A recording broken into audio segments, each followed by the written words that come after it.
autoría de poesía, pero es el tema de hoy. También me va a estar ayudando Alejandro Díaz de Bogotá. Alejandro también ha estudiado, tiene su maestría y estamos introduciendo varios profesores nuevos, ¿no? Quizás para algunos de nosotros aquí en Sudamérica. Entonces, eso es parte de lo que queremos hacer, es ir expandiendo no solamente lo que estamos ofreciendo, pero también agregando diferentes hermanos que pueden ayudarnos con la enseñanza, como van a ver la semana que viene Pedro Figueroa, que es un hermano que hace muchos años estudió en Harvard, tiene un título de Harvard en teología y ahora está haciendo maestría también en teología con la escuela en Denver. Y Pedro fue parte del equipo misionero que fue con nosotros a Buenos Aires hace muchos años, ahora vive en San Diego y él está ayudando a John Oaks ahí con la enseñanza en San Diego. Entonces, es una alegría ver otros hermanos agregándose como al grupo de profesores que podemos estar dando cursos. Entonces, hoy vamos a ir viendo, a ver, ¿cómo hago? Entonces, vamos a estar viendo la sabiduría y es una pequeña introducción a eso, ¿no? O sea, hay dos clases de sabiduría.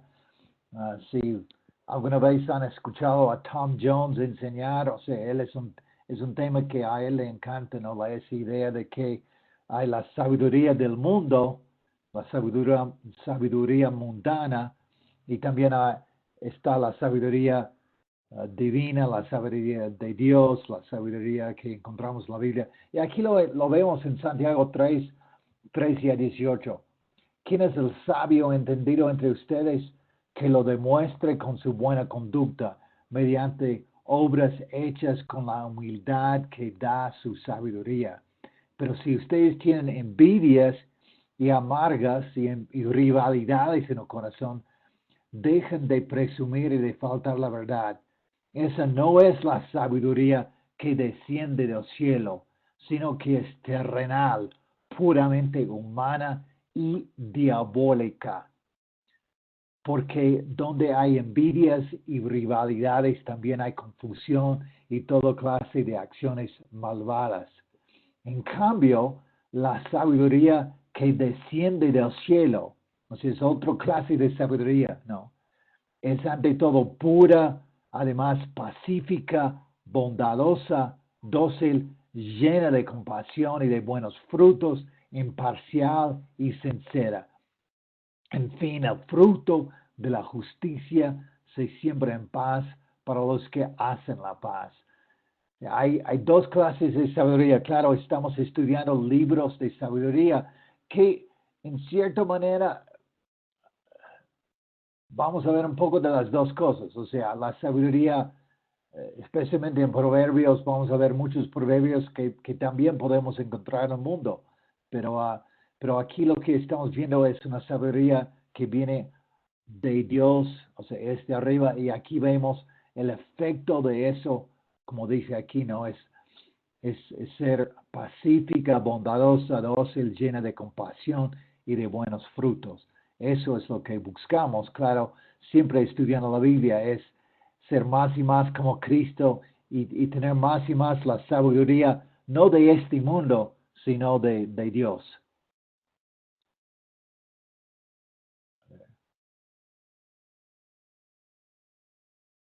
Entonces, estos libros de sabiduría son importantes, eran muy importantes para los judíos, porque muestran la expectativa de Dios para sus vidas. Actualmente para nosotros también son una fuente de enseñanza para entender cómo debemos vivir y apreciar la sabiduría que viene del cielo. Vemos en estos libros algunos aspectos claves,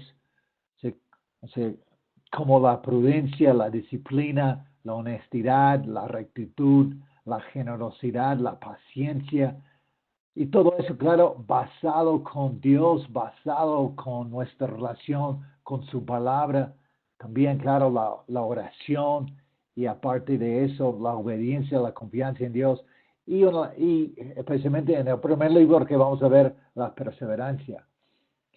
Y reconocemos, claro, que estos libros están inspirados por Dios y que al practicar sus enseñanzas, nuestro carácter va incorporando más y más el carácter de Dios. Vamos a llegar a ser más y más como Dios mismo.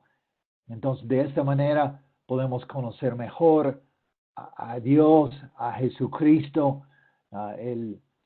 Justo el domingo voy a estar predicando sobre Filipenses 2, 5 a 11, donde el texto es increíble acerca de tener la mentalidad, tener la actitud, la forma de pensar, la forma de sentir que tenía Jesús, ¿no? Y que el ejemplo que Él nos dio era tan increíble. Entonces, el desafío es grande para nosotros. Y siempre a través de toda la Biblia tenemos que ir siempre a la palabra con la idea de ir cambiándonos desde adentro, ¿no? Viviendo y siendo más y más como Jesucristo. Entonces vamos al libro de Job. Era interesante, ¿no? El Google Translate cuando hice la traducción de mis notas que yo tenía en inglés al español, lo cambio a el libro de trabajo, ¿no? Porque Job es trabajo en inglés, ¿no? O sea, no el nombre, pero a veces es chistoso las traducciones que salen, ¿no? de estos libros. Entonces, el libro, claro, o sea, el nombre del libro está basado en el personaje principal. Pensamos que el escenario parece ser durante la era patriarcal, pero realmente hay mucha discusión acerca de la origen del libro, o sea, cuándo fue escrito. Hay muchas diferentes teorías y realmente en sí no nos dice, pero hay muchas cosas en como su forma de ser que da a entender el tiempo más de las patriarcas. Y el hecho es que nunca dice quién es el autor.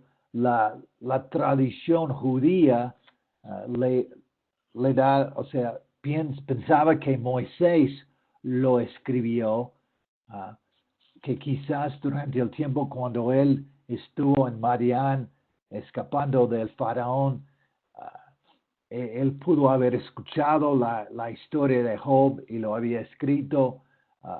Es una teoría, hay muchas opiniones acerca de la fecha, pero es interesante, ¿no? Hay varias menciones de Job en otras partes de la Biblia y quería mencionar especialmente en Ezequiel 14.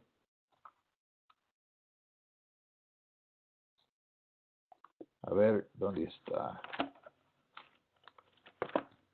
En el libro de Ezequiel 14, versículo 14, dice, y está hablando de que cuán mal era el tiempo en el cual vivía Ezequiel. Y él dice en versículo 14, y aun si Noé, Daniel y Job vinieron en ese país, solo ellos se salvarían por su justicia. Lo afirmo yo, el Señor omnipotente. Y sigue hablando de eso y vuelve en versículo 20 a decir, aun si Noé, Daniel y Job vivieron allí, ni sus hijos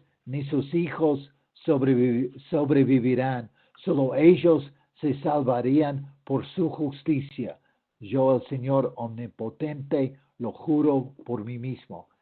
Entonces, es interesante, ¿no? La afirmación ahí de Ezequiel, ¿no? Que aun si, y él menciona esos tres personajes, ¿no? O sea, menciona a Noé, a Job y a Daniel, que claro, para Ezequiel, Daniel era contemporáneo en su época. Pero bueno, también vemos en Santiago 5:11, ¿no? Que el pasaje quizás muy conocido, que alaba a Job por su perseverancia. Entonces, es un libro que confieso que en mis años, o sea, hace muchos años, o sea, cuando estaba empezando a estudiar la Biblia, yo lo encontré como un libro muy difícil de entender. Pero yo creo que cuando vamos creciendo y cuando hemos enfrentado más y más las cosas de la vida, sentimos una conexión mucho más cercana con el libro. Y cuando hemos sufrido más podemos llegar a entender el libro y entender su significado. Uh, para resumir un poco la historia del libro, Dios permite que Job, ¿no?, que es un hombre justo según el libro, sufrir. Sus supuestos amigos se vuelven contra él, tratan de convencerlo que debe haber pecado porque en su opinión todo sufrimiento es causado por el pecado del que sufre. Entonces, al final, Job se entrega a la lástima de sí mismo y cuestiona a Dios, que en un principio no lo hacía para nada. Dios responde que Job no tiene derecho a cuestionarlo y al final Dios recompensa la humildad de Job como él responde, ¿no?, a la voz del Señor. La estructura un poco aquí lo vemos, capítulo 1 a 2 del libro vemos ese comienzo cuando Satanás viene y pregunta a Dios. Y después tenemos la discusión de Job con sus amigos en capítulos 30 y 31. Eso está dividido en varios ciclos. El primer ciclo, Job, Elifaz, Job, Bildad, Job, Sofar, Job. O sea, eso de capítulo 3 a versículo 14. El segundo ciclo es de 15 a 21, tercero de 22 a 31. Y después otro hombre habla, Elihu, que es un hombre más joven que los amigos de Job y él espera al final como para dar su opinión. Y al final habla Dios, ¿no? En capítulos 38 a 41. Y más que nada lo que vemos ahí es Dios cuestionando, preguntando a Job si realmente él tiene la sabiduría para cuestionarlo a él. Si él tiene la capacidad de cuestionar lo que Dios hace, porque realmente básicamente el libro nos demuestra que nosotros no podemos entender los planes y los propósitos de Dios, no tenemos la capacidad como seres humanos de entender todo lo que está pasando. Es un poco el tema del libro. Y después en el final del libro vuelve otra vez Dios a exaltar a Job, no solamente en frente de sus amigos, pero también él le devuelve todo lo que él le había quitado y aún más. Uno de los temas que para mí es importante en el libro es de ver, de enfocarnos más en el futuro. O sea, si estamos sufriendo, la cosa no es tanto pensar en el por qué, o sea, pensar en el pasado, más bien enfocarnos más en el futuro. ¿Qué es lo que Dios está haciendo con eso? ¿A dónde va eso? Y también, o sea, cuando uno está sufriendo, puede ser difícil de ver, ¿no?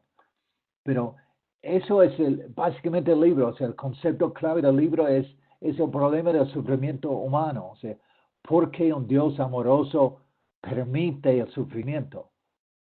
Y el libro no es un libro filosófico, no nos da una respuesta completa. Lo que nos hace es nos obliga a confrontar a un Dios todopoderoso y nuestra incapacidad para comprender todos los elementos que están en juego, que están en acción. el libro afirma que nosotros como seres humanos, con nuestras limitaciones, realmente no podemos entender todos los propósitos de Dios.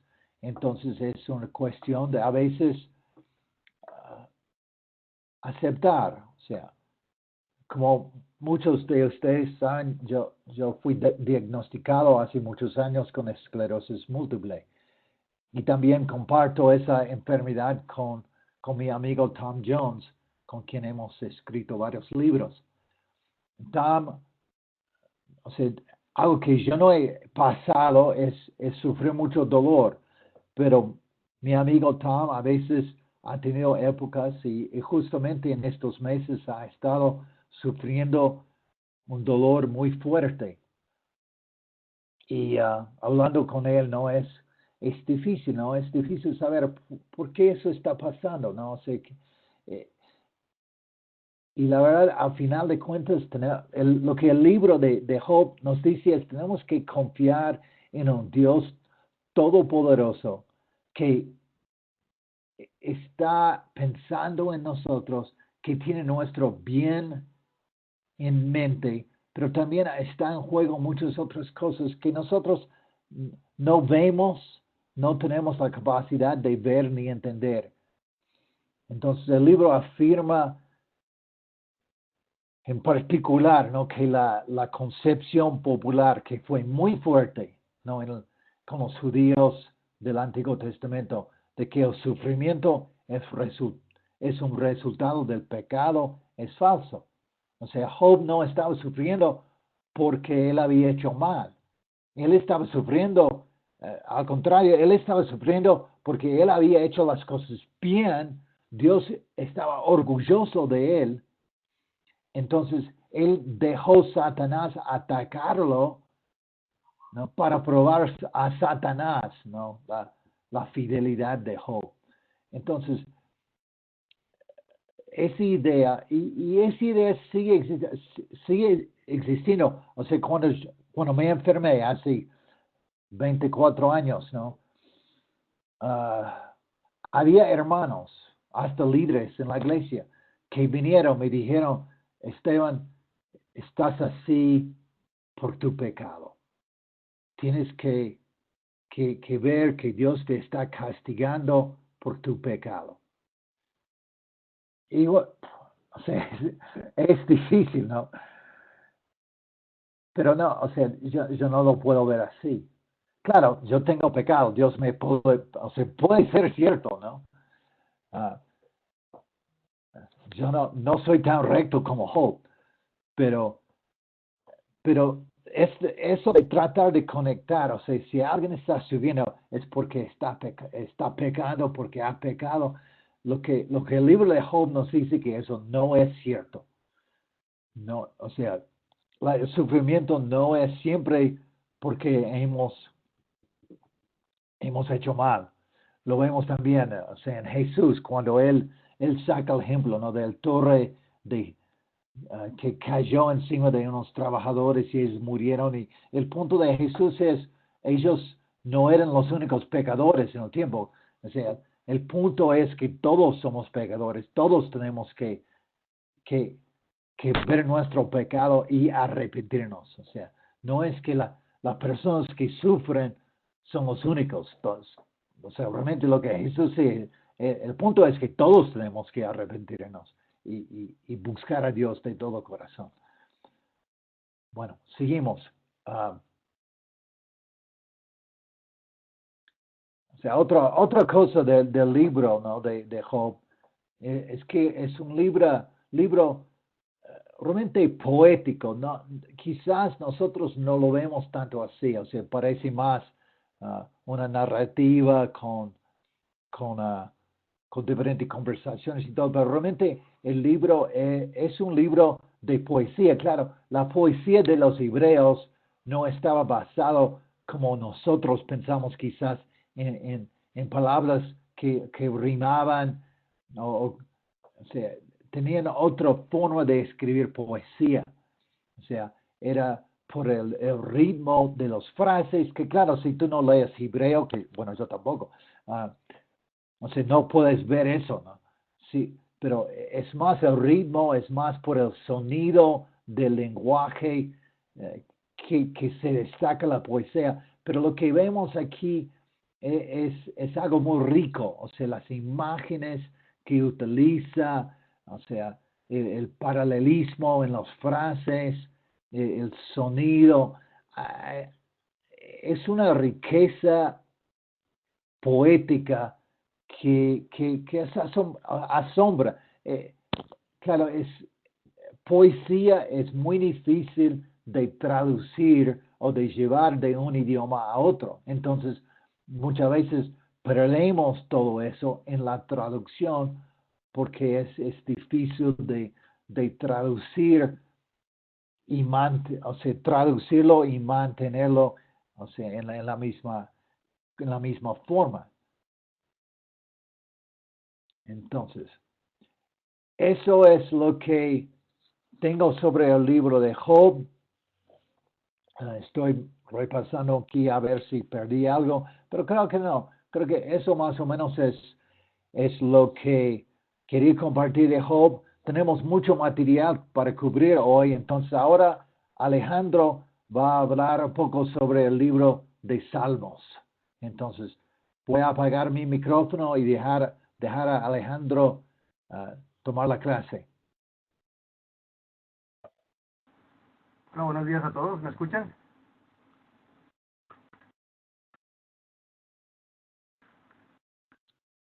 Sí, yo te escucho. Ok, gracias. Sí. Bueno, vamos a abordar entonces ahora el libro de Salmos, aunque quería también hacer un par de comentarios con respecto a lo del libro de Job. Ah, una de las cosas que me interesó desde la perspectiva de Scott, del autor del libro del Plan de Dios en el Antiguo Testamento, es la perspectiva de cómo el sufrimiento de Job también es causado porque se siente separado de Dios. Eso me pareció muy interesante desde la perspectiva del autor del libro. No solamente por el sufrimiento, pero también la separación de Dios en la que él sentía que no estaba siendo escuchado en su oración. Obviamente sabemos que al final del libro Dios le va a responder a Job y le va a mostrar toda su grandeza y su poder, y eso va a quedar muy claro para Job de ahí en adelante. Bueno, ahora abordando el libro de Salmos, podemos establecer, bueno, el título en hebreo es Teilim, y la Septuaginta lo va a definir como cantos de alabanza, ¿no?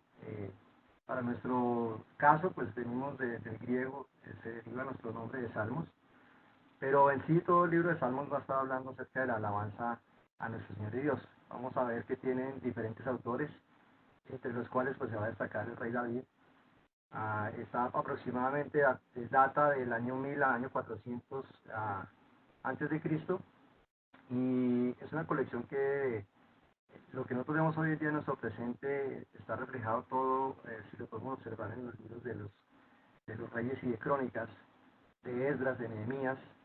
Podemos observar que es como el tiempo en el que se hace la recopilación de lo que conocemos hoy, o de los salmos que tenemos nosotros en las escrituras sagradas hasta el día de hoy. Los posibles autores y su distribución, según la versión hebrea, serían 73 salmos que se le atribuyen a David, 12 a Asaf, 11 a los hijos de Coré, 2 a Salomón, otros a Moisés, Hernán y Etán, ¿no? Y 35 están sin ninguna atribución. Para la versión griega se le atribuye 82 salmos a David. ¿Me puedes ayudar pasando el slide, Esteban, por favor? Bien, la estructura del libro de Salmos está conformada por 5 libros, los salmos del 1 al 41, 42 al 72, 73 al 89, 90 al 106 y del 107 al 150. También tenemos otro tipo de distribución, por ejemplo la versión de Dios habla hoy nos va a hablar de himnos o cantos de alabanza, las súplicas que se dividen a su vez en colectivas e individuales, los cantos de acción de gracias, los salmos reales, donde el rey ocupa el lugar central, los salmos sapienciales o de sabiduría o los didácticos, así como los salmos históricos y los salmos alfabéticos, ¿no? Hay un detalle muy interesante en el libro de Salmos. Digamos que en el libro 1, que como vemos en la distribución, va del libro 1 al libro 41, Su autor principal sería el rey David, pues 41 salmos en todo el primer libro. Estaríamos hablando que el contenido básico son canciones de alabanza y tiene una semejanza con el Pentateuco, con el Génesis, la creación del hombre. Es como la parte central en la que va a ser inspirado para escribir cada uno de estos salmos, ¿no? Posiblemente la composición del primer libro, o sea, como les digo, del libro del Salmo número 1 al Salmo número 41, su posible fecha de composición sería el año 1020 al año 970 antes de Cristo. Aquí estamos viendo en el slide que los salmos pueden ser organizados tópicamente, o sea, por su tema, por cada tema que van siendo establecidos. Entonces, por ejemplo, tenemos salmos de enseñanza, que sería el Salmo 1, el Salmo 119, el Salmo 121, los salmos de alabanza, acción de gracias, salmos devocionales, proféticos e históricos. Otro detalle interesante del libro de Salmos, que sería el libro número 2, que va del Salmo número 42 al 72, los autores serían el rey David y Coré. Son 31 salmos en ese, digamos, himnario, en ese libro. Parece ser que su semejanza podríamos conocerla o aplicarla o relacionarla con el libro del Éxodo, la liberación y la redención, ¿no? Su posible fecha de composición, año 970 al año 610 antes de Cristo. Aquí también estamos incluyendo también ya los salmos 73 al 89, que vendrían a ser del autor Asaf, y vendría a ser el tercer libro, valga la redundancia, en el libro de Salmos. El libro número 4 iría desde el Salmo número 90 al 106. Ahí estamos estableciendo que son 17 salmos que no tienen ningún tipo de autor, son anónimos. Todos tienen que ver con himnos de alabanza. Y podríamos encontrar también una semejanza con el libro de Números, lo que es la vida en el desierto y la peregrinación del pueblo de Israel, ¿no? Aquí también uniríamos el libro número 5, que va del Salmo 107 al 150. Algunos salmos de este libro están compuestos por David y otros son anónimos, también son himnos de alabanza. Y tendríamos también una base de relación con el libro del Deuteronomio, porque habla acerca de la escritura y la adoración, ¿no? Esta fecha posible de autoría sería del año 400 hasta el año 430 antes de Cristo. Yo quiero leer simplemente una parte del Salmo 119. Es uno de los salmos que más me ha impresionado en las escrituras, que me deja pensando mucho acerca de nuestra relación con Dios, sobre todo con su palabra. El Salmo 119 para algunos estudiosos se le atribuye a Esdras, posiblemente fue él quien lo haya escrito, y pues como todos sabemos nosotros, Esdras fue un maestro en la palabra de Dios, fue básicamente quien viene a influenciar todo el pueblo de Israel con la palabra de Dios, al mismo tiempo con Nehemías en la reconstrucción de la muralla y de Jerusalén, pero la labor de Esdras era un poco más hacia la parte de llevar al pueblo a analizar, pensar y reflexionar en cuanto a las palabras de Dios, ¿no? El Salmo 119 dice: dichosos los que van por caminos perfectos, los que aman conforme a la ley del Señor, dichosos los que guardan sus estatutos y de todo corazón lo buscan. Jamás hacen nada malo, sino que siguen los caminos de Dios. Tú has establecido tus preceptos para que se cumplan fielmente. Cuánto deseo afirmar mis caminos para cumplir tus decretos. No tendré que pasar vergüenzas. Cuando considere todos tus mandamientos, te alabaré con integridad de corazón. Cuando aprenda tus justos juicios, tus decretos cumpliré. No me abandones del todo. Yo sé que varios de ustedes ya conocen, el Salmo 119 está escrito en varias octavas, que son como estrofas de cada 8 versículos, pero es muy impresionante, y lo que más me impacta de este salmo es cómo él tiene esa relación con los decretos, los mandamientos, las ordenanzas de nuestro Señor y Dios, y esa intención tan profunda de guardarlos, de reconocerlos, de atesorarlos en su corazón y de cumplirlos, ¿no?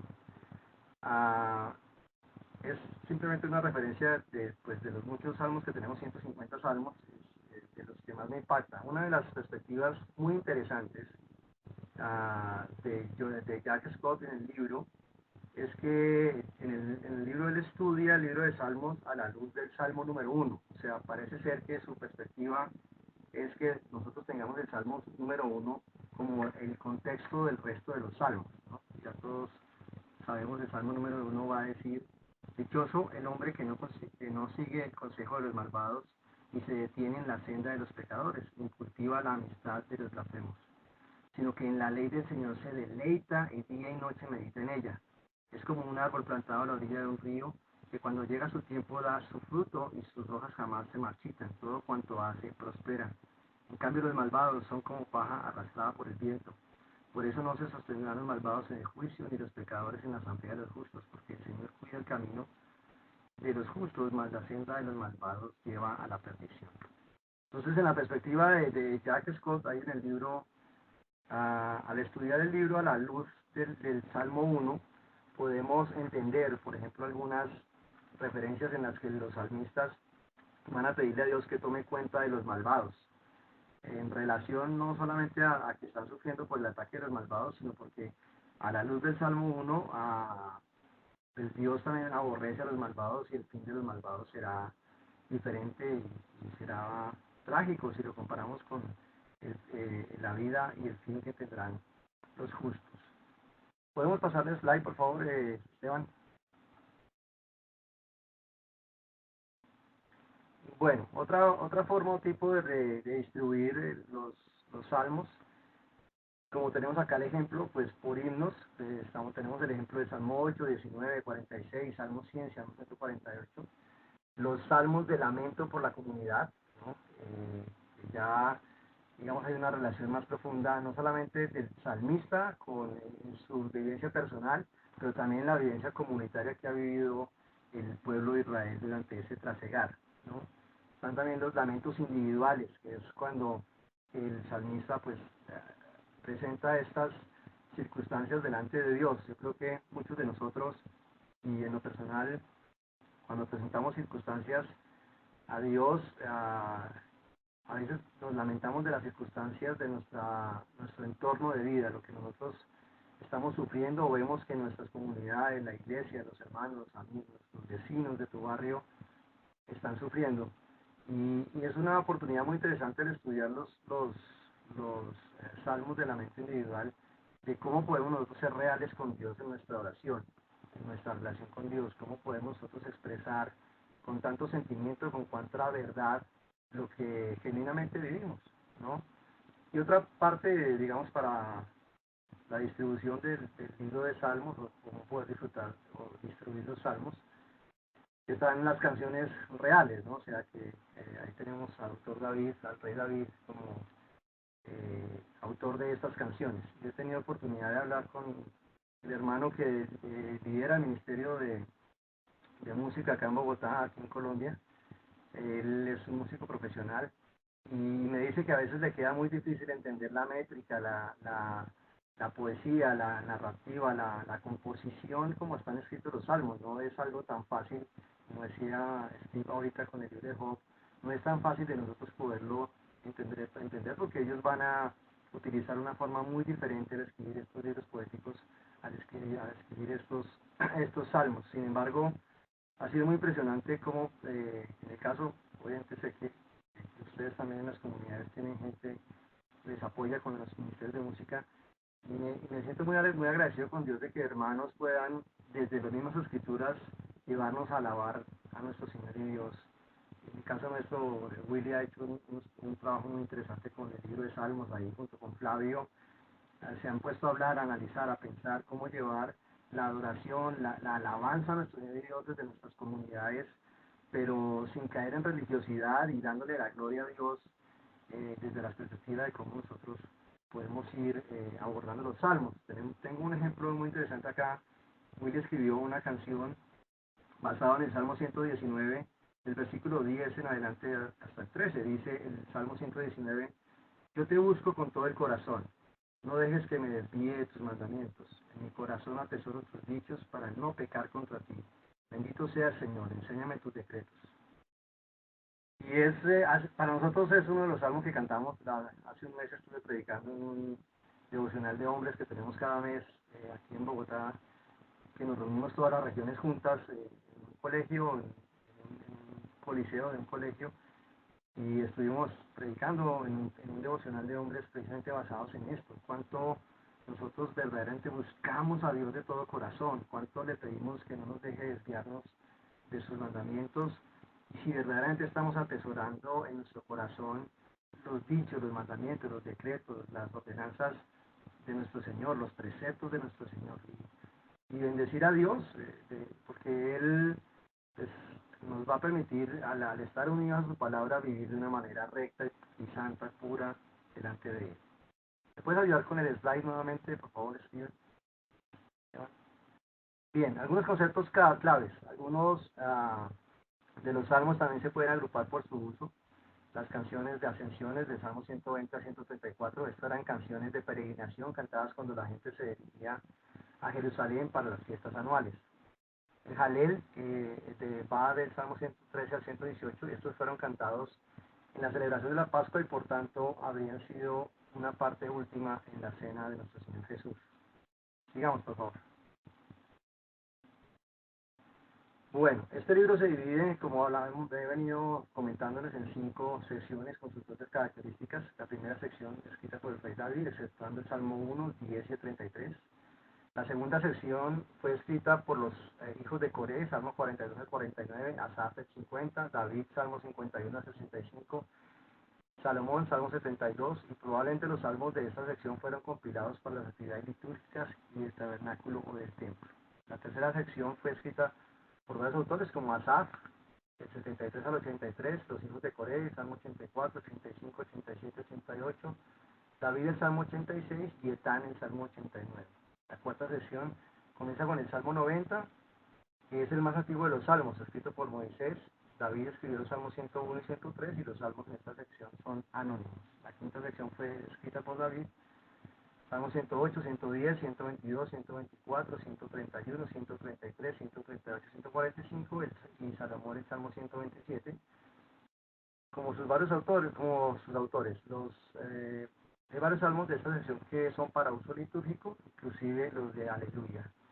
Salmo 113, 118, 140 y 150 y los salmos de ascenso, el Salmo 120 y el Salmo 134. Muy interesante, sé que algunos de ustedes han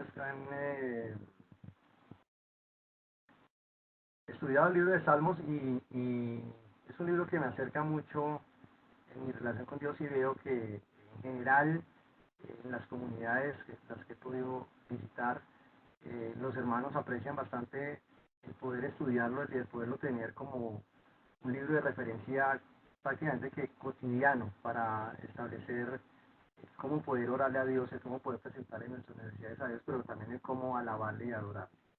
Sigamos, por favor.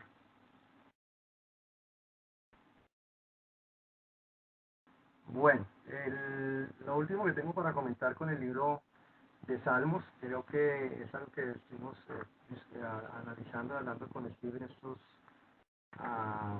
días.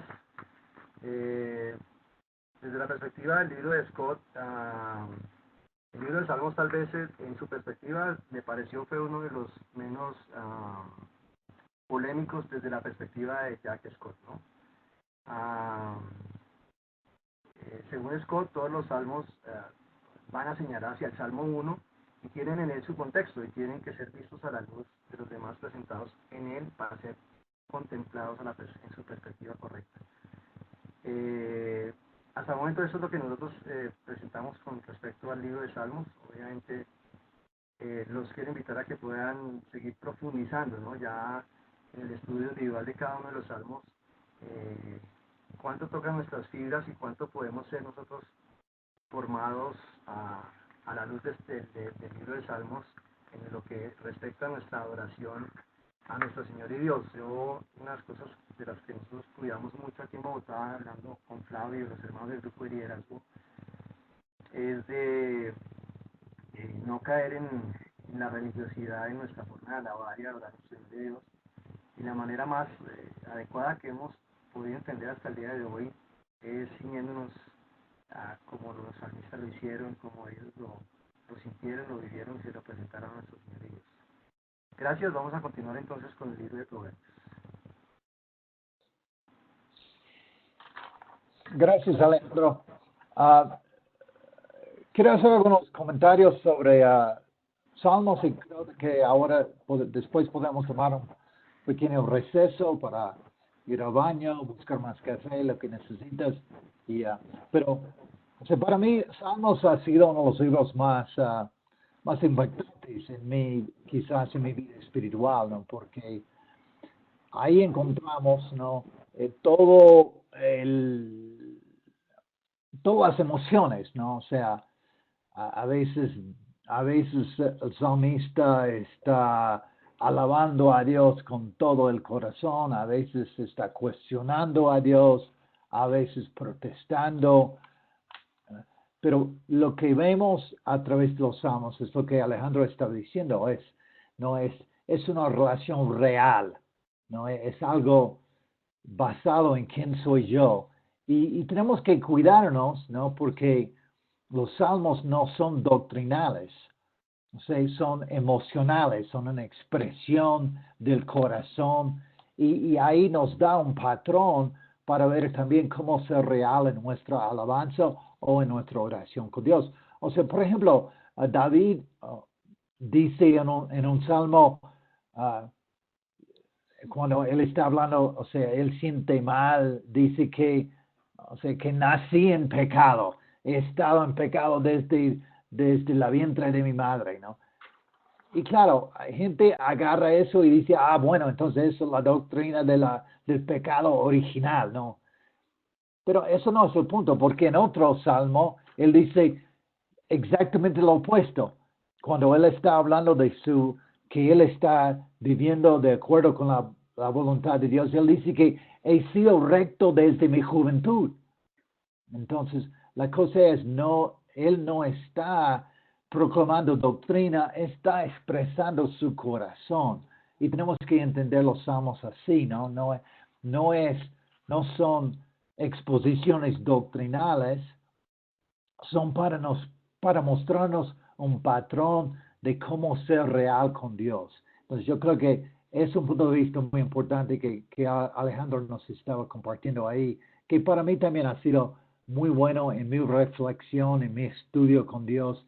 Uh, entonces, eso quería agregar.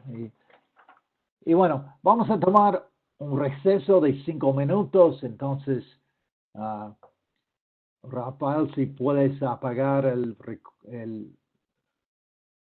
Sí, Esteban, vamos a ponerle pausa a la grabación y tú me avisas para poder reingresar a la grabación. Pues vamos a una Perfecto. pausa, familia. 5 minutos. Gracias. Bueno, vamos al libro de Proverbios y después Alejandro nos va a ayudar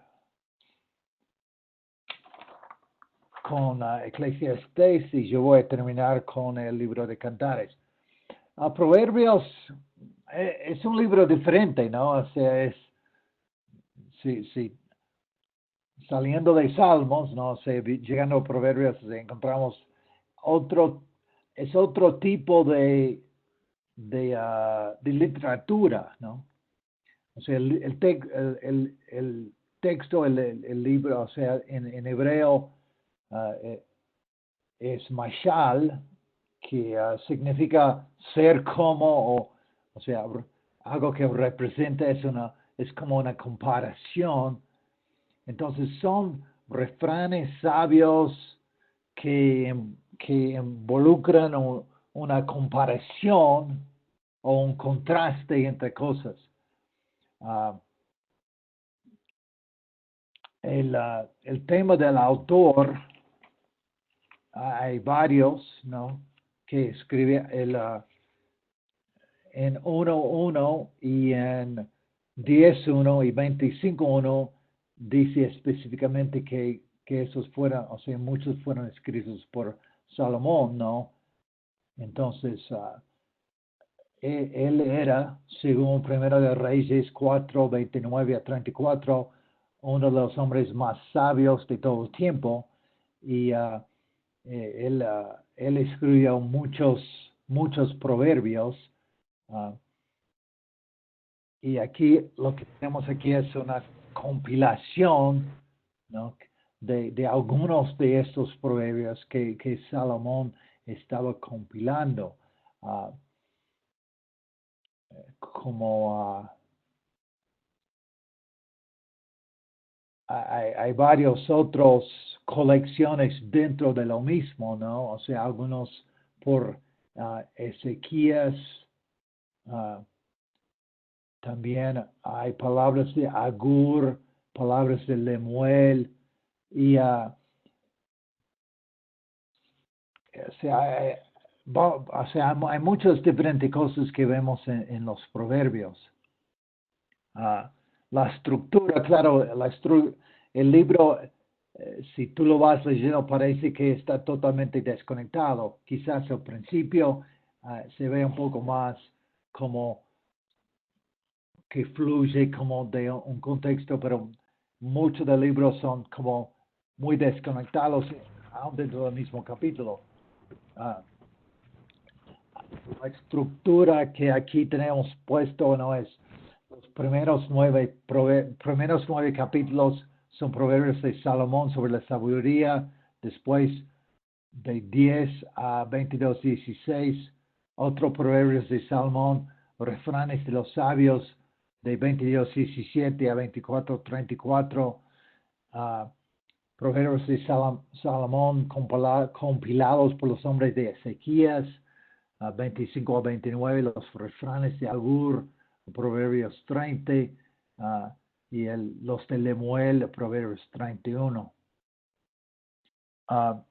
Lo que vemos, si te pones a comparar o ver otros libros en el Medio Oriente, vemos muchos paralelos. Especialmente hay un libro que fue descubierto de Egipto, que se llama La Instrucción de Amenemope,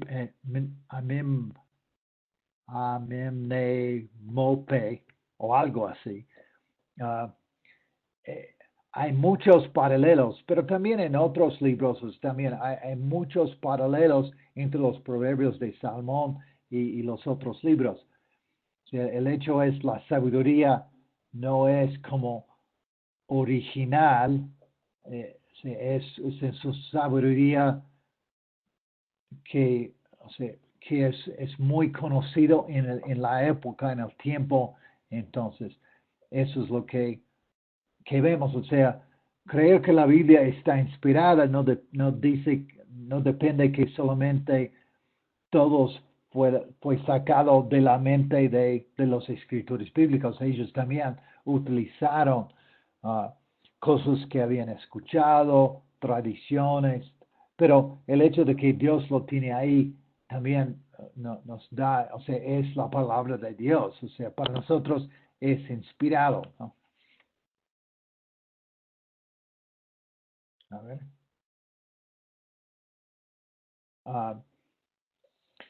Una de las cosas que tenemos que entender, ¿no? Es el concepto que vemos en el libro.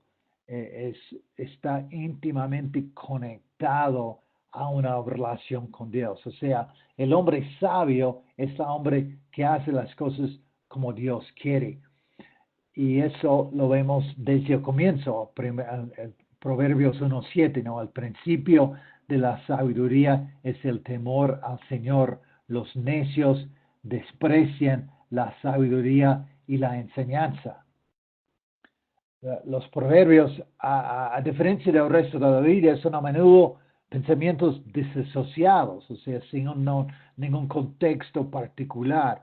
O sea, muchas veces hay dos versículos unidos donde se ve un paralelismo, pero parecen sueltos desde el contexto. A veces hay un contexto como que algunos están como coleccionados porque tienen el mismo tema, pero si tú empiezas a estudiar más profundamente, vas a ver que hay temas que se repiten a través del libro, ¿no? Que no es como una colección muy organizado temáticamente. No.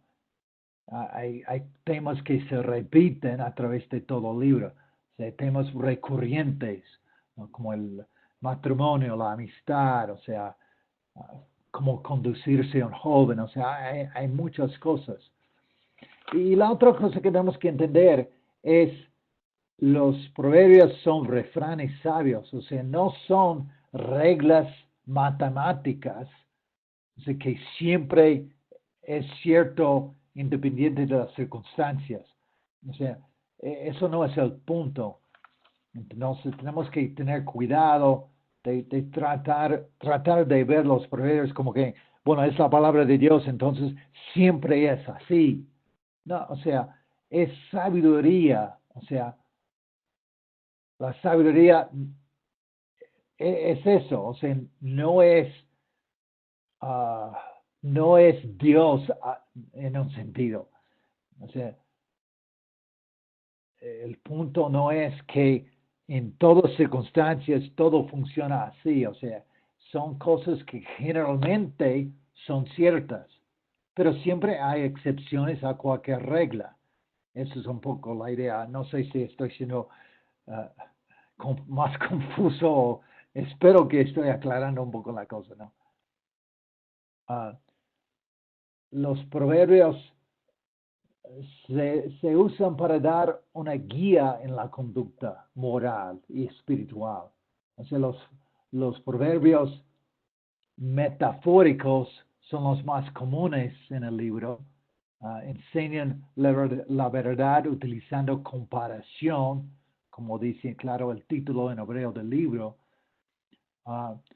También tenemos varios ejemplos de enigmas que se encuentran en el libro de Proverbios, como especialmente en capítulo 30, versículo 15 a 33.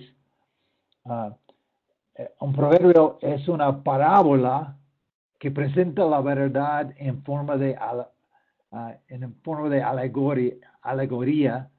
Es a veces vemos la personificación de la sabiduría como en la primera parte del libro, ¿no? O sea, y también vemos proverbios didácticos que da información e instrucción que explica cómo debemos actuar en ciertas situaciones. O sea, como estamos diciendo antes, el rey Salomón compuso muchos proverbios o coleccionó también, o sea, podemos decir, a más de 3,000 según Segundo de Reyes 4:32. O sea, en el libro de Proverbios solamente hay 500, entonces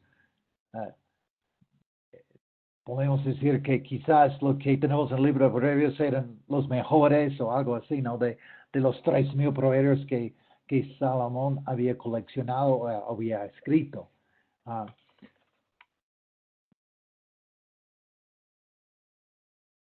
Ahí estamos repitiendo un poco de la misma información. A ver, vamos al próximo. Bueno, eso ya es el final de Proverbios. Entonces, creo que volver un poco a concluir lo de Proverbios. La diferencia entre la sabiduría que vemos en el libro de Proverbios y los libros mundanos, o sea, como de Egipto o otros lugares en el Medio Oriente, es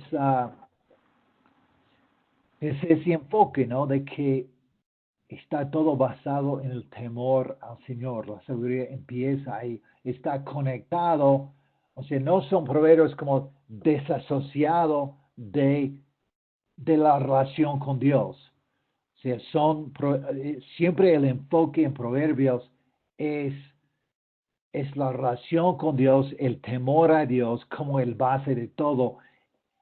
Entonces, eso es lo que realmente hace la diferencia entre la sabiduría que vemos aquí y lo que vemos en otros libros que fueron escritos quizás, o sea, en tiempos parecidos en Egipto o en otras partes del Medio Oriente. Entonces, es un libro muy útil, o sea, me acuerdo un tiempo en nuestra familia cuando estaba con los chicos en muchas diferentes actividades en el colegio, era difícil encontrar tiempo de tener un devocional, entonces empezamos una práctica de levantarnos en la mañana y desayunar todos juntos. Y en ese desayuno siempre leímos algo de Proverbios. Entonces, eso llegó a ser como tan arraigada en nuestra familia que los chicos empezaron a como cantar algunos de los proverbios que más le impactaban. Entonces eso algo, o sea, son muy especiales, ¿no? Para, especialmente en ese sentido de ayudar a nuestros hijos a empezar a ver cómo conducir sus vidas sabiamente y no haciendo lo que se les da la gana. Entonces, nosotros, o sea, es un lindo recuerdo mío, ¿no? Que de ese tiempo con nuestros chicos, estudiando los proverbios en la mañana antes que los chicos fueran a la escuela. Entonces, bueno, yo voy a dejar de hablar, voy a dejar a Alejandro guiarnos en el libro de Eclesiastés.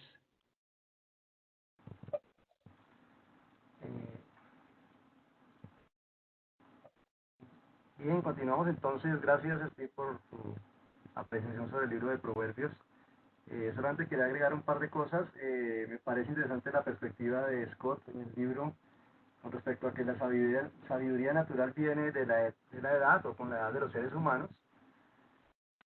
Pero la naturaleza, su naturaleza pecadora la limita. Pero en cambio la sabiduría que viene del cielo, la sabiduría que viene de la palabra de Dios es divina y es ilimitada. Entonces, es cierto, ese libro de Proverbios continúa con esta línea de esa sabiduría y cómo nos ayuda a entender esas dos perspectivas que nos decía Santiago en el capítulo 3, de la sabiduría que viene del mundo o de la sabiduría que viene del cielo. Hay algunos estudiosos que han propuesto un estudio temático en la que dividen en tres aspectos: los proverbios que hablan de la relación del hombre con Dios, los proverbios que hablan de la relación del hombre consigo mismo y la relación del hombre con otros. Gracias. Voy entonces a pasar a lo que es el libro de Eclesiastés. El título proviene del griego y significa el predicador. También es otra transliteración que utilizamos nosotros al nombre en español, el libro de Eclesiastés, el nombre de Eclesiastés. El título del hebreo es Coelet, aparentemente significaba el que se dirige a la asamblea. Tradicionalmente es atribuido a Salomón, aunque algunos han sugerido que puede haber sido escrito más tarde o basado en las experiencias de Salomón. Esta perspectiva es un poco conflictiva en el libro del plan de Dios en el Antiguo Testamento, porque para Jack Scott pues no necesariamente es el autor del libro de Eclesiastés es Salomón. En lo personal yo tiendo a pensar que el libro se le puede atribuir perfectamente a Salomón, y como hablamos pues pudo haber sido escrito alrededor del año 931 a.C., primordialmente para advertir a la gente de su reino que evitara entregarse a la vanidad y a los placeres humanos. También los exhortó a vivir de acuerdo a la sabiduría de Dios y no a la del mundo. Continuemos.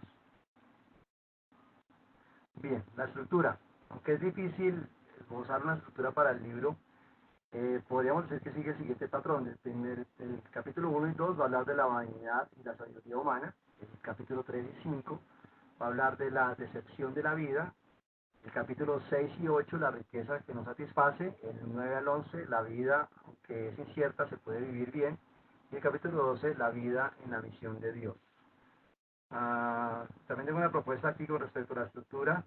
El capítulo 1 va a hablar de que todo es vanidad. El capítulo va a hablar también del 1, la experiencia del predicador. El capítulo 3, todo tiene su tiempo, las injusticias de la vida. El capítulo 5, la vanidad de la vida. El capítulo 7, la sabiduría y la insensatez. El capítulo 8, cosas de la vida diaria. El capítulo 10, la sabiduría. El capítulo 11, consejos a los jóvenes, y el capítulo número 12, la conclusión del libro. Continuemos.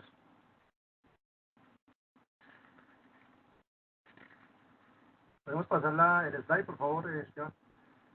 Bien, el contenido del libro, vemos que el libro contiene un pesimismo bastante grande a la luz de su conclusión lógica, que obviamente al vivir una vida lejos de Dios, pues la vida no va a tener ningún tipo de sentido. El aspecto vivencial de Salomón, como todos sabemos, tuvo bastante riqueza.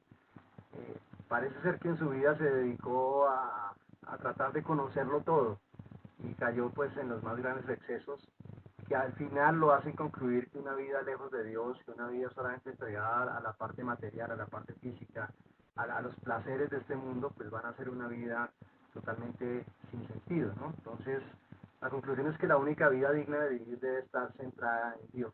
Salomón fue el rey más sabio de Israel. Nuestro Señor y Dios le dio un corazón sabio y entendido. Su reputación atrajo incluso a reyes de otras tierras, ¿no?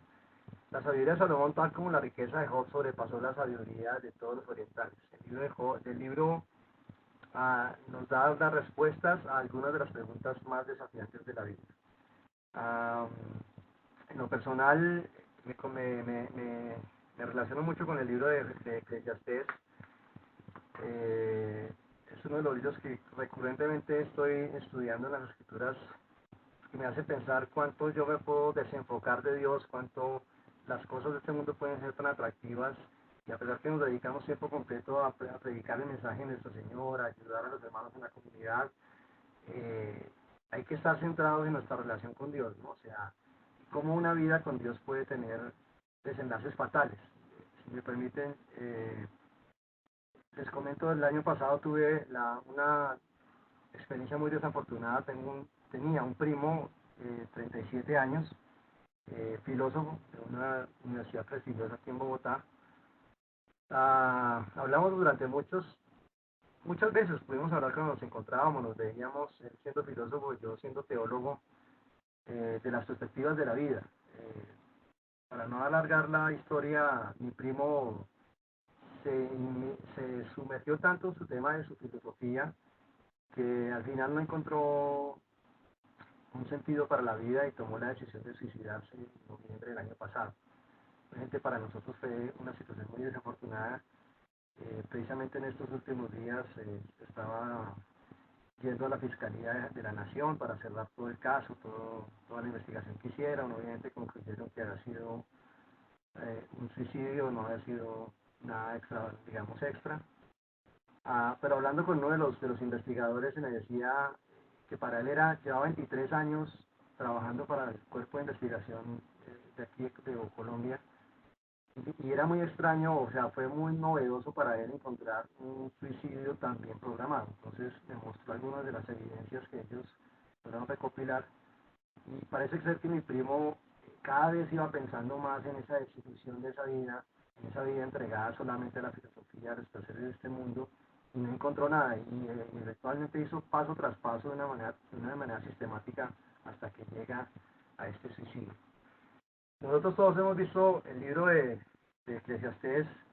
En la perspectiva personal yo lo entiendo, me gusta entenderlo, si puedo usar ese término, como la manifestación del arrepentimiento de Salomón a esos excesos de esa vida que él tuvo, ¿no? O sea, el libro va a terminar diciendo lo siguiente: teme a Dios y cumple sus mandamientos, que eso es todo para el hombre, ¿no? Entonces creo que cada persona busca la realización de su vida, pero ¿dónde la encuentra? ¿Dónde va a encontrar esa realización? Está en la riqueza material, en los placeres, en la sabiduría humana, y vemos cómo Salomón tuvo todas estas cosas, pero no tuvo una plena satisfacción en ellas. Y creo que cada uno de nosotros podemos ver historias cercanas de personas que viven esta vida con la sabiduría del mundo y no van a encontrar esa satisfacción. ¿Podemos pasar el slide, por favor?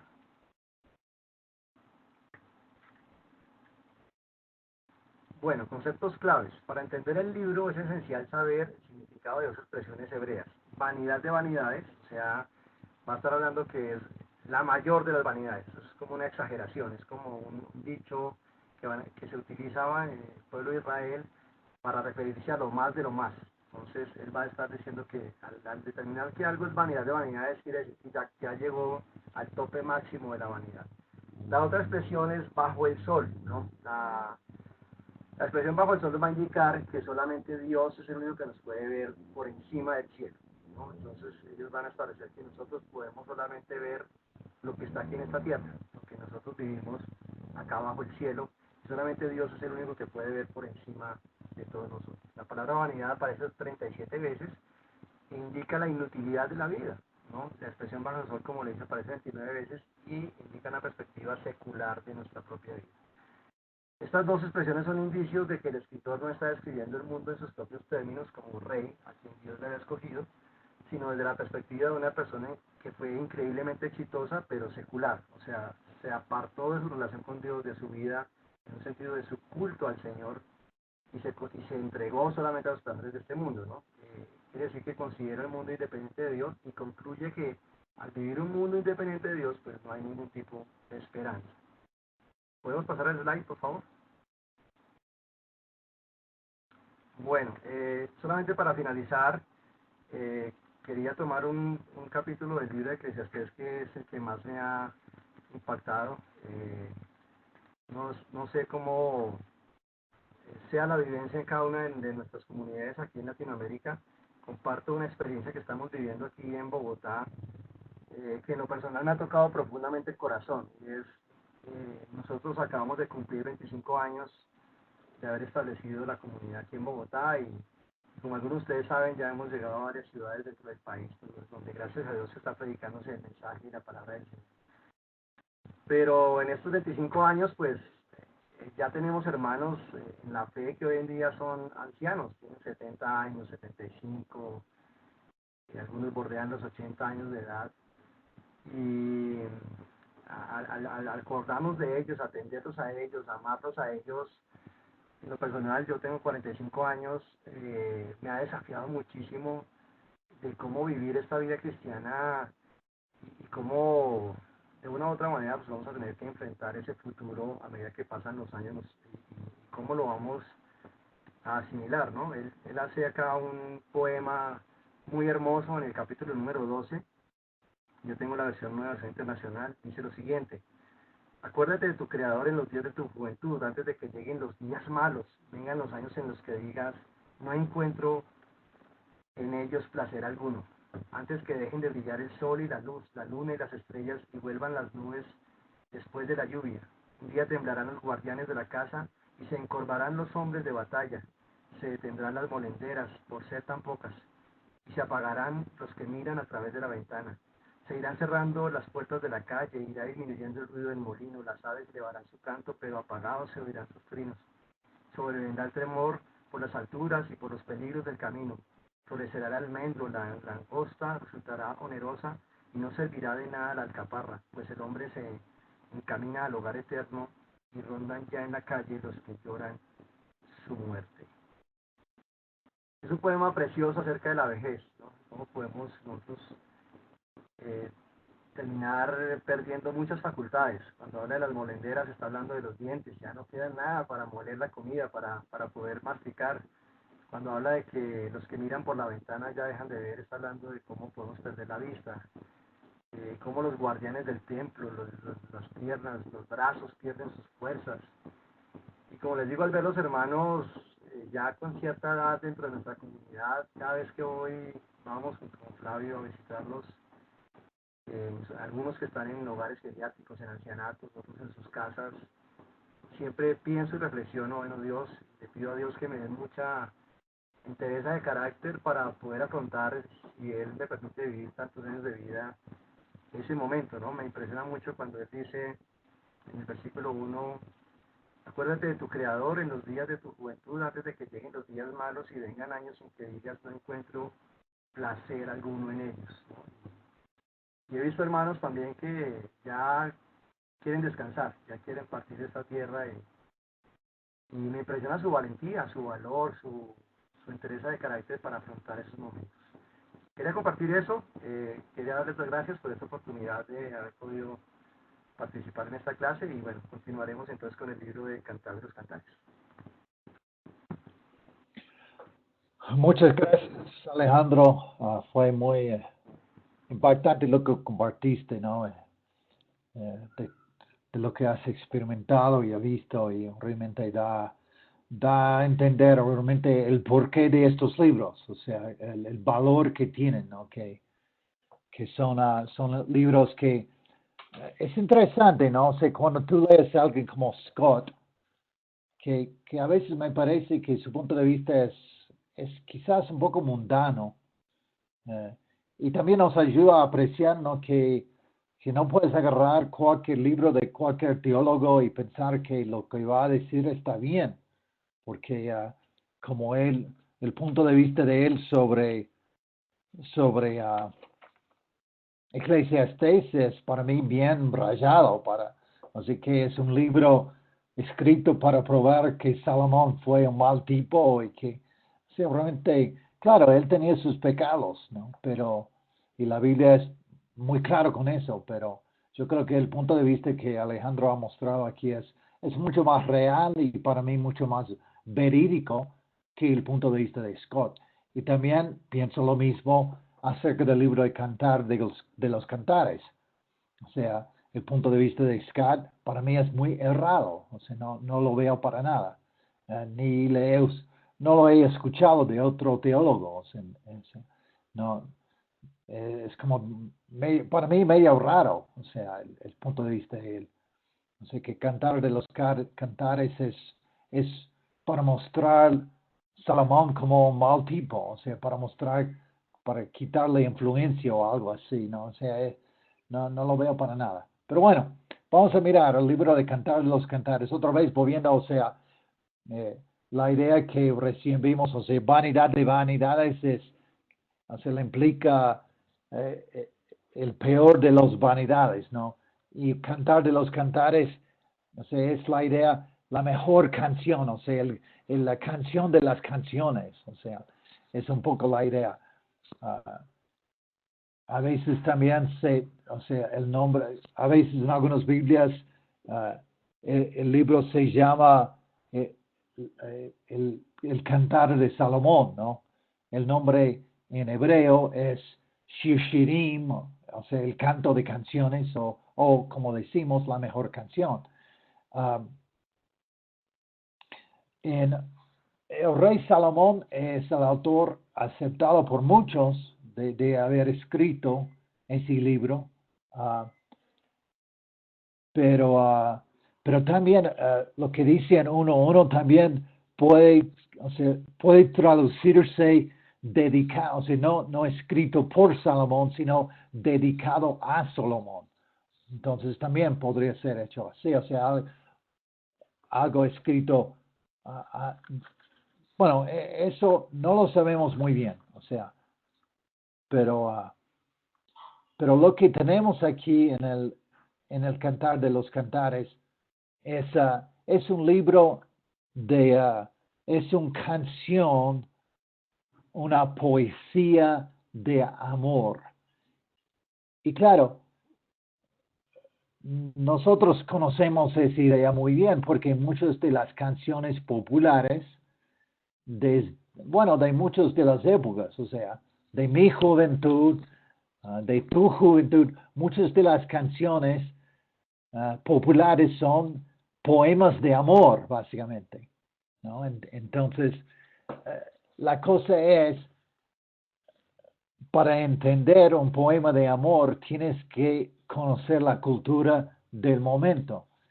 Y es un poco difícil, ¿no? Porque estamos hablando de hace como 3,000 años de cuando eso fue escrito. Entonces, la forma de hablar y todo es súper diferente de cómo hablamos ahora o cómo tratamos de comunicar amor ahora.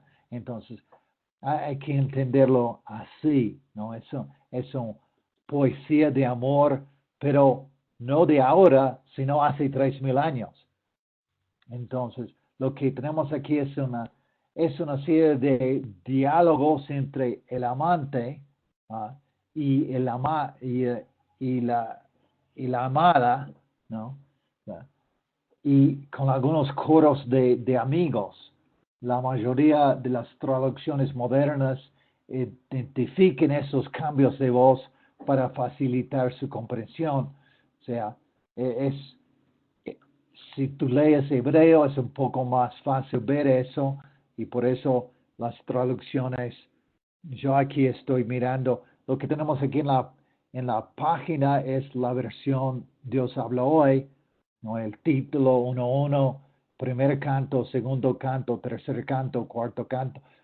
quinto canto, ese es un bosquejo que hay de la versión Dios habló. Y yo tengo la Biblia abierto en la nueva versión internacional y también tiene eso, el primer canto, y dice la amada, los amigos, la amada, los amigos, lo tiene diferenciado para ayudarnos a entender un poco más la estructura y los cambios de voz que quizás no es tan fácil de ver sin esos títulos. Entonces, para ayudarnos un poco a ver la estructura un poco mejor en casi todas las versiones modernas.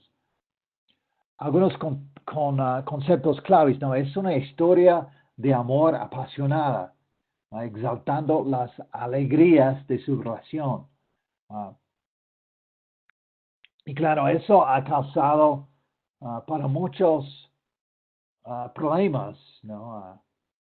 De ver, de entender cómo eso entra en la Biblia, ¿no? Entonces, muchos de los escritores judíos y cristianos han tratado de ver el libro de Cantares no como una poesía de amor entre un hombre y una mujer, más bien una alegoría entre la relación entre Dios e Israel o entre Cristo y la iglesia, pero no hay ninguna indicación en el texto de eso. O sea, no hay nada en el texto que nos da a entender que es una alegoría, ¿no?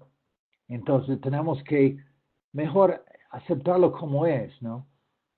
Los eruditos antiguos parecían incómodos, ¿no? Con tomarlo como una discusión tan franca de la relación sexual. Entonces, trataban de espiritualizarla.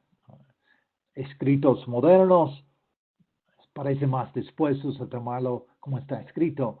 Y nuestro hermano Sam Lang escribió un libro, Los 5 sentidos de amor romántico, y es un análisis detallado de la canción y es, según el autor, Sam, solo para casados. O sea, el libro, si tú empiezas a mirar profundamente el sentido del libro, es bastante sexual en su sentido. Entonces, como digo, eso quizás aún para nosotros nos cuesta, ¿no? O sea, ¿cómo puede ser un libro, un manual de sexo en la Biblia? O sea, ¿cómo es eso, no? Pero si vuelves al comienzo de la Biblia, si vuelves a Génesis, ¿no? O sea, la relación entre el hombre y la mujer fue creado por Dios. La relación sexual fue creado por Dios. Y no solamente para procrear, sino para el gozo de las personas. Entonces, es un punto de vista que quizás nos cuesta, pero tenemos que entender que es parte de nuestra vida espiritual también.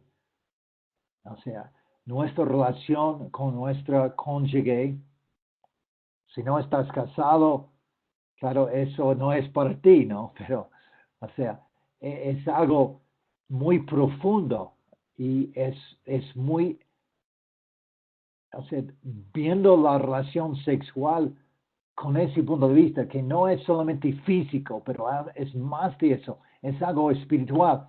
Bueno, para mostrar eso más, o sea, vamos al Nuevo Testamento. En 1 de Corintios, Pablo habla de que si tú te unes con una prostituta, él dice que algo pasa, que aun con una prostituta, el acto sexual produce una conexión espiritual que quizás no podemos entender, pero algo pasa más allá de lo físico. Entonces, es algo que tenemos que entender y, o sea, la profundidad de eso es fuerte y tenemos que realmente aceptar eso, y yo creo que por eso Dios puso ese libro en la Biblia para ayudarnos a ver o sea, que hay algo muy, muy espiritual acerca de la relación sexual. O sea, el mundo en el cual vivimos lo toma como algo puramente físico, puramente de placer, pero hay algo mucho más profundo, la Biblia nos dice, acerca del acto sexual. Entonces eso es algo que tenemos que entender y tenemos que tener clave. Y para mí hay un refrán que está repetido 3 veces en el libro. La frase en español normalmente está, en mi opinión, mal traducido. O sea, está en capítulo 2, versículo 7. Yo estoy aquí leyendo de la Nueva Versión Internacional. Yo les ruego, mujeres de Jerusalén, por las gacelas y cervantillas del bosque, que no os desvelen ni molesten a mi amada hasta que ella quiera despertar. También en capítulo 3, versículo 5, yo les ruego, mujeres de Jerusalén, por las gacelas y cervantillas del bosque, que no desvelen ni molesten a mi amada hasta que ella quiere despertar. También repite la misma frase en capítulo 8, versículo 4. O sea, el refrán se repite 3 veces. Y las versiones en español casi siempre la traducen así, ¿no? Que le está diciendo, no despierta a mi amada, no antes de tiempo.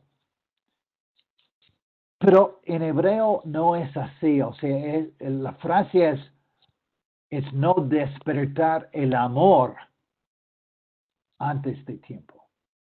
Entonces, el hecho de no entender eso ha creado la traducción que es más aceptado, pero no sé por qué las traducciones en español todos van por ese lado.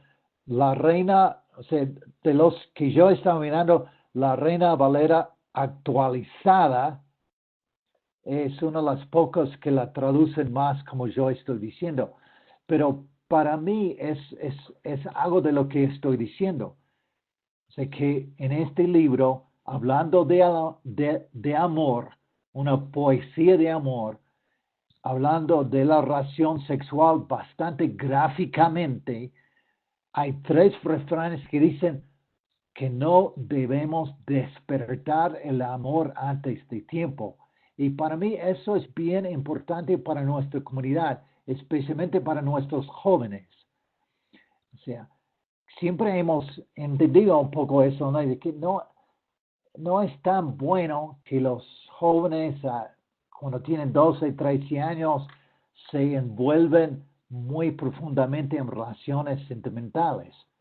Pero yo creo que es bien bíblico, porque el joven a esa edad tiene poco control sobre sus impulsos. Entonces, lo que la Biblia nos dice es que tenemos que cuidar de no despertar el amor antes de tiempo, porque hay mucho peligro en eso. Y la relación, la relación física puede fácilmente empezar a manejar todo y los chicos pierden control. Bueno, todos sabemos, o sea, vivimos en un mundo donde hay muchísimas madres solteras, muchos niños quedándose embarazadas muy joven. ¿Cómo es que eso pasa? Eso pasa porque no estamos poniendo en práctica la Biblia. La Biblia nos dice que no debemos despertar el amor antes de tiempo. Tenemos que cuidar de no dejar a los jóvenes meterse en ese tipo de cosas antes de tiempo, cuando todavía no está desarrollado su disciplina para controlarse en estas cosas. Entonces se llevan puramente por emoción, y esa emoción no es muy duradero. O sea, y lo hemos visto, o sea, bueno, yo creo que lo que estoy diciendo, si tú miras las estadísticas de las chicas embarazadas en nuestra sociedad ahora, ¿y dónde están los padres? Claro, desaparecidos porque ya se pasó la emoción y ya no hay amor, ¿no? O sea, el amor que vemos aquí en Cantares de Cantares es un amor duradero, es un amor no del momento, es un amor que sobrepasa obstáculos y problemas y dificultades y que dura. Eso es lo que la Biblia nos presenta. Pues ya estoy predicando un poco, pero bueno, vamos al próximo. Es importante ver que Cantar de Cantares ha sido reconocido por los judíos como parte de los escritos sagrados. Junto con Ruth, Esther, Eclesiastés y Lamentaciones, es incluido entre los libros del Antiguo Testamento en el Megilot, o sea, los 5 rollos. Es interesante, es un libro que no está citado en el Nuevo Testamento, pero no es el único, ¿no? Y la otra cosa, Dios no está mencionado de manera explícita, con la excepción posiblemente de capítulo 8, versículo 6, que lo vamos a leer en un momento. Pero otra vez, o sea, también eso es cierto del libro de Esther, entonces tampoco mencione el nombre de Dios. Y también, o sea, no, en el libro no hay temas teológicos profundos que quizás, no sé, es una poesía de amor. Claro, hay cosas como estoy hablando ahora, ¿no? De eso de no despertar el amor antes de tiempo, que podemos ver y aprender. Bueno, eso fue la última. Vamos a capítulo, perdón. Vamos a Cantares capítulo 8, versículo 6. Es un parte para mí también, o sea, realmente que vale la pena reflexionar un poco sobre eso, de 6 a 7.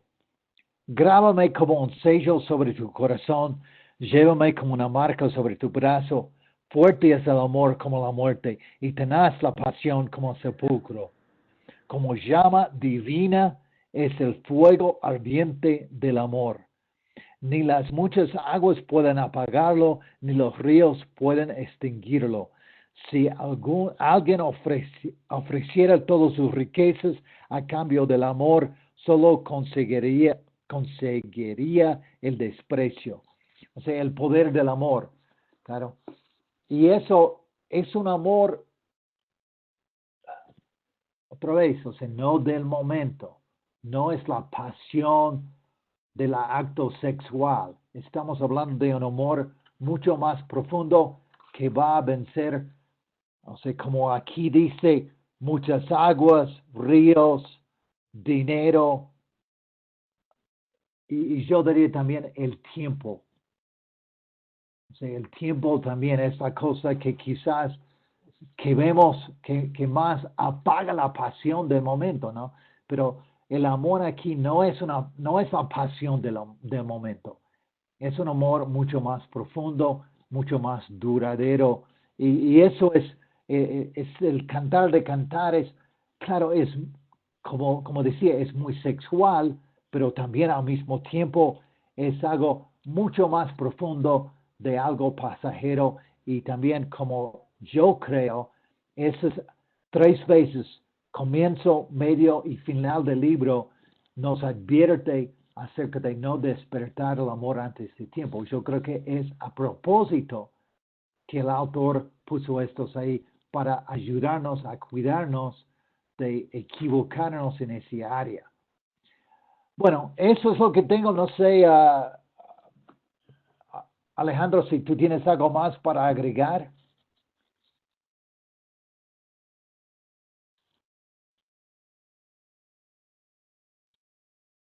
No te escucho. Ya, ¿y me escuchas? Ahora sí. Sí, sí, también estaba pensando que definitivamente no estoy de acuerdo con la perspectiva de Jack Scott acerca de lo que él aborda en su libro de esos tres personajes, la joven sulamita, el pastor y presentando a Salomón como el malvado de la historia, ¿no? Estoy totalmente de acuerdo contigo. ah, es un libro que nos puede inspirar mucho en el caso de nuestras relaciones maritales, matrimoniales, de cuánta espiritualidad debemos tener para abordar esos temas entre nosotros, ¿no? También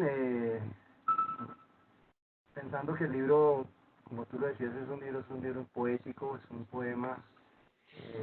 Mi reflexión personal, pues pienso como no entendemos la poesía hebrea en su totalidad porque la métrica, la sonoridad, la forma de la composición es muy diferente a lo que nosotros tenemos, pero lo que sí podemos extraer es ese principio de espiritualidad, ¿no? Me deja también muy impresionado porque, como estábamos hablando, el título del Cantar de los Cantares expresa que es la mejor de las canciones, y parece ser que el rey Salomón escribió 1105 cantares, de tal manera que si esta es la mejor de sus canciones, entre 1005 canciones que compuso, si esta es la mejor de sus canciones, pues estamos muy privilegiados de tener la mejor canción de Salomón en las escrituras. Muchas gracias. Gracias, Alejandro. Bueno, tenemos un poco de tiempo para preguntas. Si, si alguien quiere poner en el chat preguntas, ah, podemos ir viendo eso. Aquí tengo de Pablo López. Se puede decir que los libros de Salmos, Proverbios, Iglesias y Cantar de Cantares no son doctrinales. Expresan sabiduría, pero no doctrina. Claro, o sea, no están escritos para dar doctrina, están escritos más para expresar cosas importantes. O sea, en Salmos vemos el hombre conectando con Dios. En Proverbios vemos la sabiduría de cómo actuar no solamente con Dios, sino también los unos con los otros. Eclesiastés es más bien la filosofía de cómo vernos, o sea, nuestro propósito en el mundo. Cantar de Cantares, claro, o sea, expresen, o sea, doctrina en el sentido de sacar mayores doctrinas bíblicas que no vemos en otra parte de la Biblia. O sea, por ejemplo, esa idea de que o sea, utilizando lo que David dice como el base de la doctrina del pecado original, o sea, de que nacemos en pecado. Entonces, en ese sentido, no es el base de las de doctrinas así principales. Bueno, César dice, ¿se puede decir entonces que Salomón al final de sus días se arrepintió? Es una buena pregunta, y es un poco lo que estaba diciendo Alejandro, ¿no? Que él ve el libro así como que el libro está mostrando el arrepentimiento de Salomón. Claro, no sabemos, o sea, si fue escrito al final de la vida de Salomón o fue escrito más antes. Solamente no sabemos eso, pero yo creo que es una buena manera de verlo. Lo que, claro, no hay en otra parte de la Biblia algo que dice que Salomón se arrepintió. No sé si estoy mal en eso, pero o sea, no, en Reyes no hay una muestra que Salomón en el final de su vida cambió su parecer. O sea, realmente lo que vemos es más el opuesto, pero entonces, o sea, en mi opinión sería difícil como decir definitivamente Salomón al final de sus días se arrepintió, pero yo creo que el libro de Eclesiastés sí demuestra un Salomón no sabemos si el libro fue escrito al final de su vida o fue escrito en otro tiempo. Entonces, pero sí demuestra un Salomón realmente viendo y cogiendo la realidad de lo que Dios quería para él, o sea, el sentido de la vida. No sé si Alejandro tienes otro comentario sobre eso.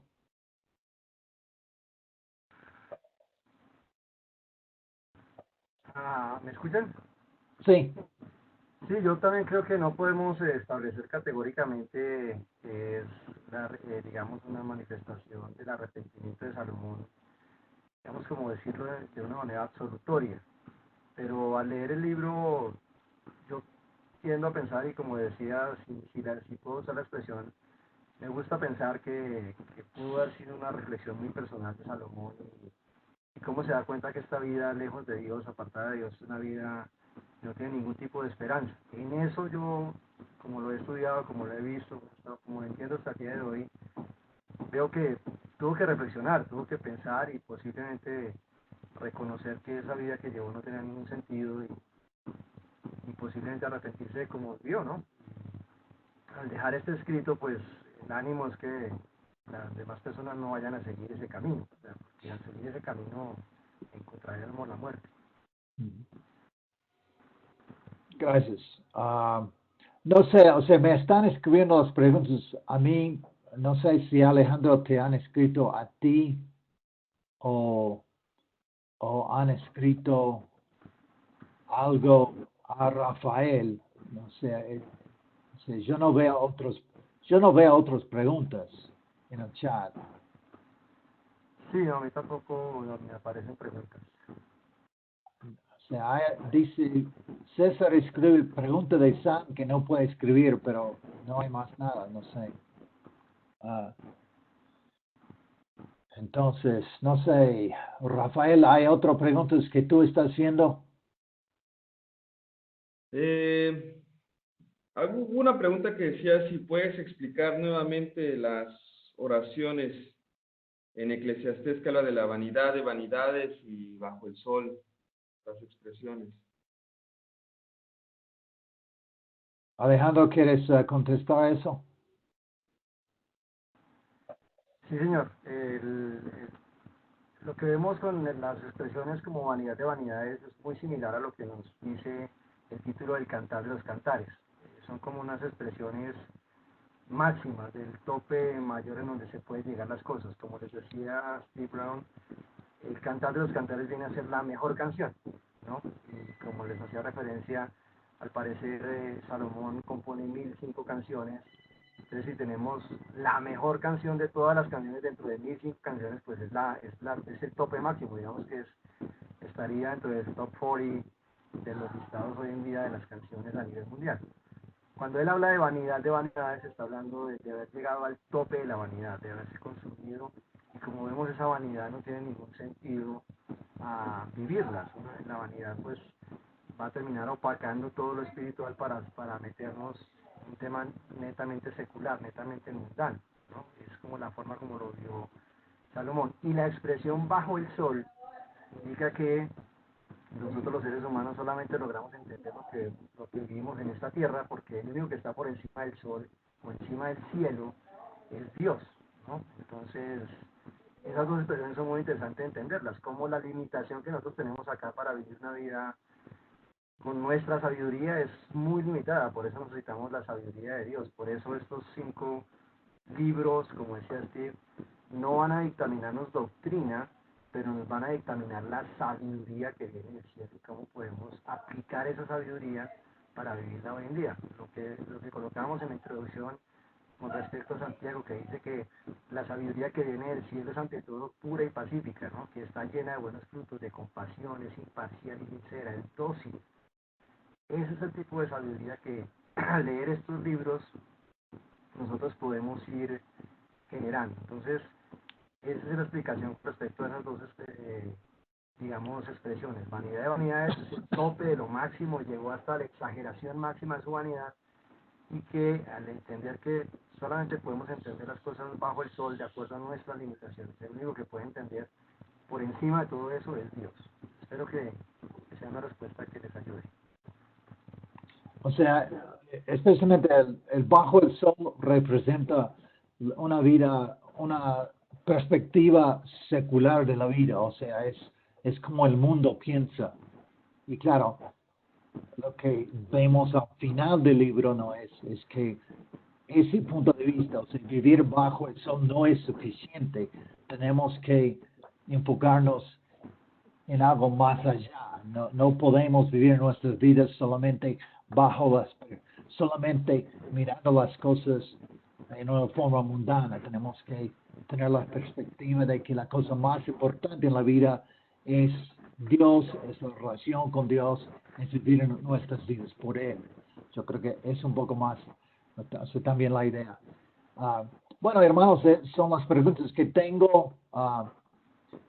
Gracias por su participación hoy en la clase. Gracias a Alejandro, que ha sido una gran ayuda para mí enseñando esa clase, y vamos a ver cómo seguir involucrándolo a él más en la escuela bíblica que estamos formando aquí.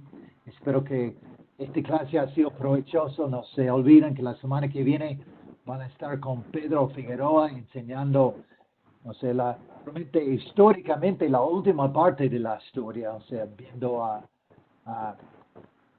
parte después del exilio, y después el último clase, las últimas dos clases, mirando todos los libros de profecía que abarcan, o sea, mucho de la historia, el tiempo histórico de la Biblia, desde un tiempo bastante, o sea, desde poco después de Salomón hasta llegar después del volver de cautiverio. Entonces, ha sido muy bueno. Vamos a terminar con una oración, ¿les parece? Y después vamos a ir cortando. Gracias Dios por ese tiempo, por poder estar compartiendo juntos con Alejandro. Gracias por la sabiduría que le has dado a él, por sus estudios, y espero que todo lo que hemos compartido hoy sea de gran provecho. Padre, ayúdanos en este emprendimiento, ¿no?, de ofrecer clases bíblicas para ayudar a los hermanos a profundizar más.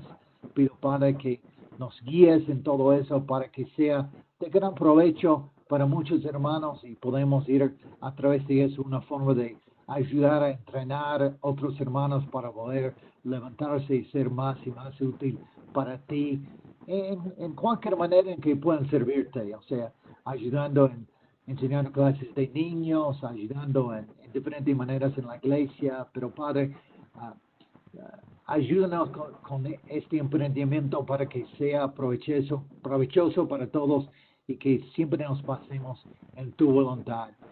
Como dice, ¿no?, el autor de Eclesiastés, que vivamos nuestras vidas basados, enfocados en ti, Padre, y porque eso es el total del hombre, ¿no? Vivir en temor de ti. Oramos todo eso en nombre de Cristo. Amén. Amén. Gracias, hermanos. Gracias, Alejandro. Hasta el sábado. Rafael, ¿puedes apagar el sistema? Muy bien, pues entonces nada más sería animarlos a que sigan haciendo las tareas, los exámenes, y nos estaremos viendo pronto. Muchas gracias, Esteban, por la clase, igual Alejandro. Y les mandamos un fuerte abrazo, igual a todas las familias de iglesia. Que estén muy bien. Amén. Los quiero mucho. Muchas gracias. Chao. Muchas gracias, chao a todos, hasta luego.